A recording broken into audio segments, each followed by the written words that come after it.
The weather is about to get very serious as we go through for today. Everybody bringing very strong storms. We have a very unique weather pattern setting in to where multiple low pressures are going to form, bringing the intensity of our severe weather. So towards the north, we have strong winds aloft. Also a lot of cold air that's coming down. That's going to bring for a lot of strong storms towards the north. Chances for EF3 tornadoes, very large hail, and some widespread damage and winds. Towards the central plains and southern, on that low pressure that forms, there's not a lot of strong winds aloft, but it's still chances to bring supercells, chances for EF2 tornadoes. So it's a lot of severe weather that's going to happen for today all the way till later this evening. Now, I have new information I want to show you before we come back to the timing of these storms. This is still going to last all the way for tomorrow, bringing a threat for severe weather, chances for a tornado, also for damage and winds. I did add a new timestamp for Central Time down here on the bottom, so you can see the timing a little bit better. Now look at the dynamics of the atmosphere. Our colder temperatures aloft really come in as we go through later this evening as these storms are coming through. And this is going to help bring a lot of strong updrafts, bring for large hail, and this is where a strong tornado threat could come through, because we also have the winds up here. But also, as this goes further towards the south, as we get to low pressure, before the cold air forcing comes down and stops all the severe weather, it's going to bring chances for supercells over here for the central and the south central, as this cold front comes through all weekend still, bringing freezing temperatures to a lot of people and a lot of cold wind chills. At the same time, with all the heating and all these very strong dew points going all the way towards the north, there's going to be a lot of strong instability, a lot of cape, a lot of food for these thunderstorms to feed on. Now, these dew points are raising way up into the 60s for today. So with very strong dew points, a lot of intense heat, getting all the way into the 70s into Wisconsin and Minnesota. This is going to bring for that very strong convection even into the 80s over here for Iowa, Missouri, and Illinois.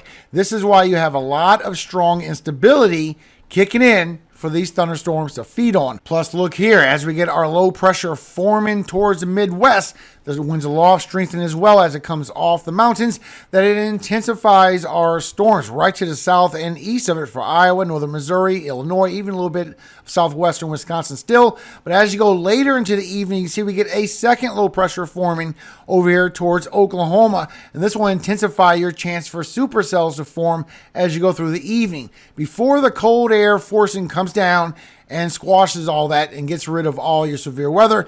But with the winds aloft, it will stay stronger towards the north later into the evening, everybody. And you can see this from here. So as you go through the evening, your winds aloft strengthen over here from Wisconsin, Michigan, Iowa, Illinois, going through Missouri, also through Kansas and Oklahoma. Strengthens your chance for your severe weather. Then you can see as you go through later into the night, it stays around the Great Lakes overnight. This is going to bring your overnight damage and winds. So first, you can see early into the afternoon, we get these storms moving across from Minnesota, going to Wisconsin, Iowa, even portions of Illinois. This is where we have strong, significant tornado perimeters. So it's very prime for a tornado possibility. Then you can see how that grows further down the south. So it goes down Iowa, Missouri, into Oklahoma and Kansas later into the evening as we get that second low pressure forming, bringing your threat further south. Then once you get around 5 and 6 o'clock, it's going to be all out, a lot of warnings. This is going to be an outbreak. It's probably going to be about 20 or 30 warnings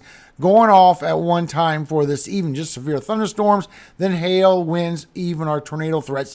So it's going to grow pretty big for this evening. But once you get around 8 and 9 o'clock, showing possibly we could get some cells semi-discrete, means it's attached to the storm system, but it could come right out in front of this storm system and bring a tornado threat later into the evening as you go by for northern Illinois, before that turns into a damage and wind event.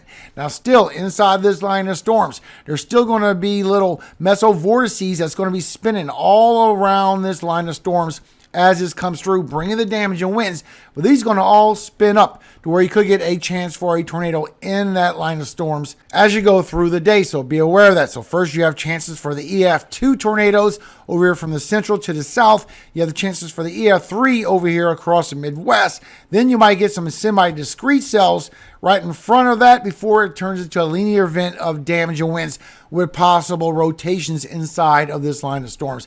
As you go through the evening, bringing the damage and winds into the overnight hours. Then once you go through tomorrow morning, it calms down. Then it picks right back up for tomorrow evening, where you could get some discrete cells moving through for Ohio, going through western Pennsylvania and through West Virginia. Not really strong, but you have the chance. And still showing for tomorrow evening, you still might get some strong storms through Tennessee, northern Alabama, even through central Mississippi, where it could bring some damage and winds with those storms as well, while it picks right back up for Texas for tomorrow night. Showing the hail, once we get around 2 o'clock, is really going to produce all the way towards 10 o'clock, even portions of 11 o'clock, maybe even some of midnight, bringing you a threat for hail through all these storms. Showing it brings a 40 to 50 miles per hour wind gust. But you can see as you go through the evening, you get a big pocket all the way towards 10 o'clock right here for Iowa, going through eastern Kansas, Missouri, western Illinois, of 60, even 70 miles per hour. Still can get that 80 miles per hour wind gust. Then as you go through the later into the evening, it brings more storms across Illinois into Indiana, even Missouri.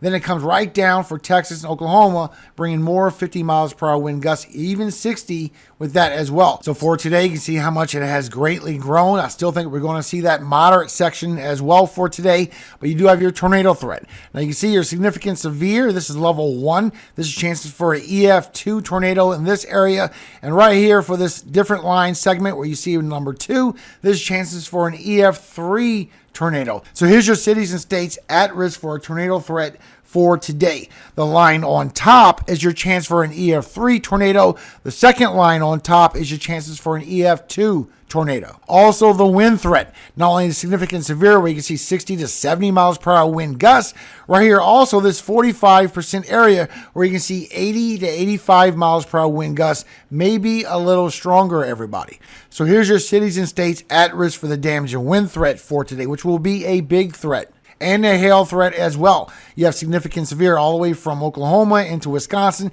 That's chances for 2 inches in diameter. But right here in this 30%, this is where you can get anywhere from 2.5 to 3 inches in diameter. So here's your cities and states at risk for the hail threat for today. In fact, when you look at the difference between National Weather Service and Colorado State University, you can see that that whole line of storms could get another upgrade, even a moderate section still for tornadoes, everybody. This is for the EF3 potential.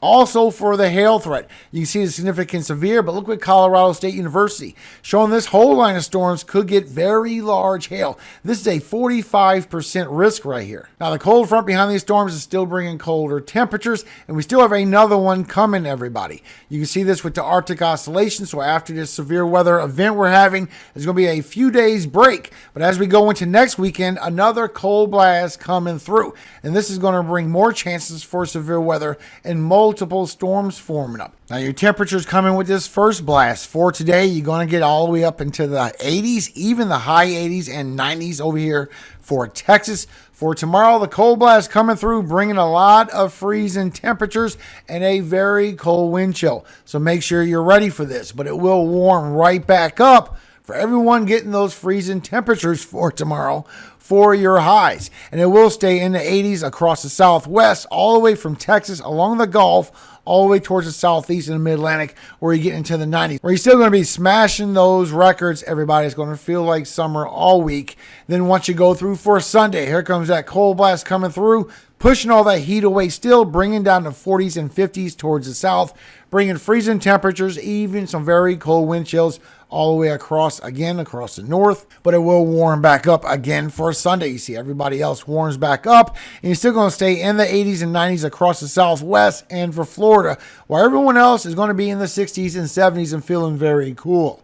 Then once you go through for Monday, the blast pushes all the way towards the east. Now you're getting 50s all the way across, even in the northern Florida panhandle, and it is bringing a cold wind chill with that as well. Now the timing of the storms and impacts where these can potentially form at, shown by the latest run by ACRRR. Now these always move around just a little bit, but it's not totally inaccurate, everybody. I've seen these storms pop up exactly where the model said so. So I'm going to go through the best way I can so you can see the information. First, we're going to head towards the Midwest, then we'll go further south. Remember, this timestamp on the top is Central Time, and the timestamp I showed you a little while ago will be here to stay. So tell me, how did you like the timestamp? Was it easier to see for you? I sure hope so. Now, as you go through the evening, you're going to get a lot of storms building up from Minnesota going through northern Wisconsin.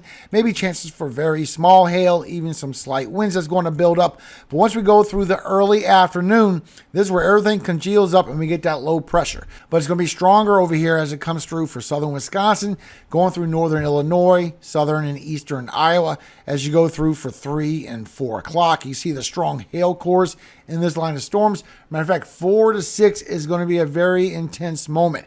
So here we are at 4 o'clock. We have a lot of strong storms going through northeastern Minnesota, a second line of storms coming through for northwestern Wisconsin.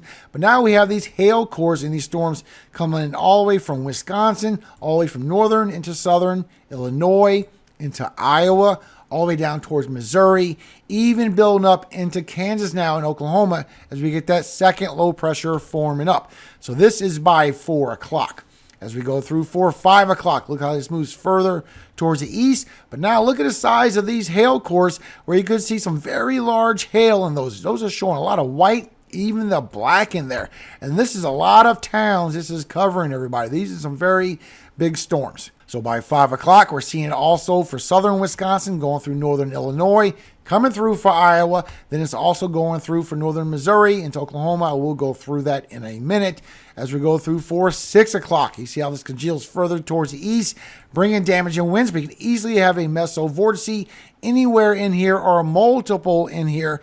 Why are you getting these storms building up for Wisconsin, coming through for Iowa, northern Missouri? Right here, 5, 6 o'clock. This is a very strong time right here, everybody.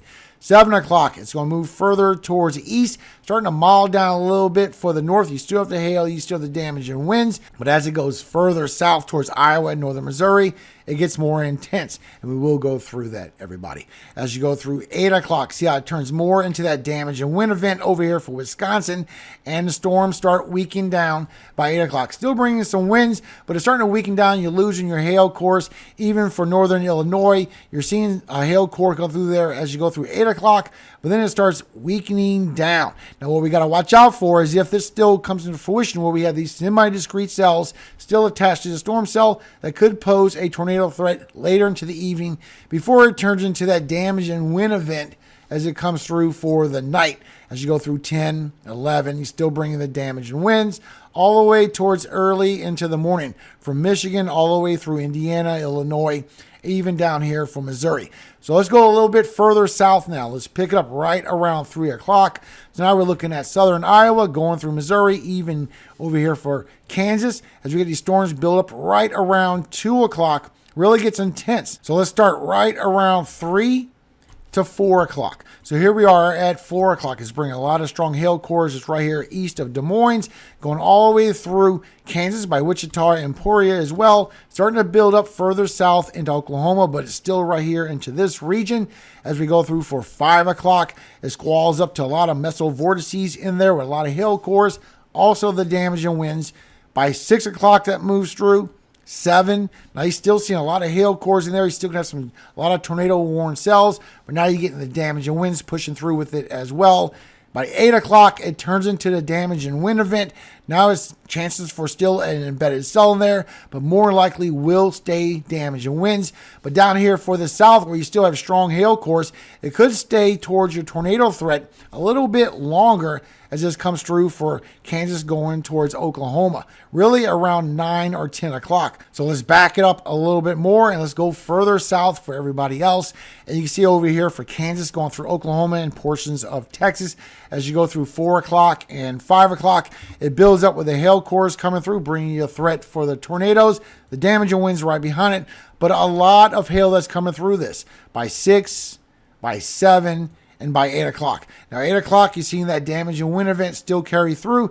But over here for eastern Kansas going through Oklahoma, you still could get a quick spin up as you're still getting hail cores, some stronger cells moving through over here from that low pressure before the cold front comes through and limits the chances for any kind of severe weather where you have any semi-discrete or discrete supercells. You see it turns into the damage and wind event right after that. Then early in the morning, it starts weakening down. But it still brings some strong storms where you still can get some winds out of that. Even showing some small hail cores still could pop up over here for southern Missouri early into the morning right here past Springfield. Then for tomorrow, when that line of storms do pop right back up, we do have that chance for severe weather for tomorrow. And you see so far by the latest run by HRRR, showing you could get some discrete cells, but not super discrete. It's showing pretty weak, but it's still a chance. But you could get a quick spin up over here as you go through early in the afternoon for tomorrow, showing mostly for eastern Ohio going into western Pennsylvania and West Virginia, and still bring some damage and winds possibly as you go by 2 o'clock in the evening, all the way from New York to Pennsylvania, coming through over here for the higher elevations. But look how it stretches all the way towards the south. Even still getting some hail cores in the line of storms over here for Louisiana and northern Mississippi, where it could still pose a severe weather risk, everybody. So I'm still thinking that our Saturday will stretch further south for Tennessee, northern Alabama, Mississippi, even some of Texas, as the storm system still strengthens as this cold front comes through for the weekend. Now remember, right after this weekend, as we go into next weekend, we're going to have another similar atmosphere that's going to set up where it's going to bring stronger severe weather. But a lot of this for the next cold front coming through is going to be right across the central plains, all the way from the north all the way towards the south. But that is your latest weather forecast, everybody. Thank you again for your time. Hope you have a very blessed day today. I might do an afternoon video update just so you know the timing of these storms. Tell me down below what you think of the new timestamps in the video. Above all things, remember, God is always in control, everybody. A quick word from our Father, Isaiah 25:4.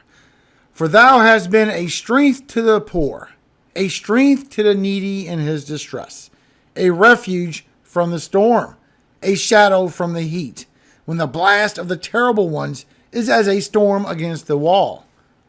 Amen. Thank you again for your time and your help alerting other people. And most of all, remember, all glory does go to God, our Father in heaven, Yahweh. And I always hope he keeps you safe every single day of your life and forever. Amen. Hallelujah. Amen. Have a great day, everybody. Please get ready for these storms.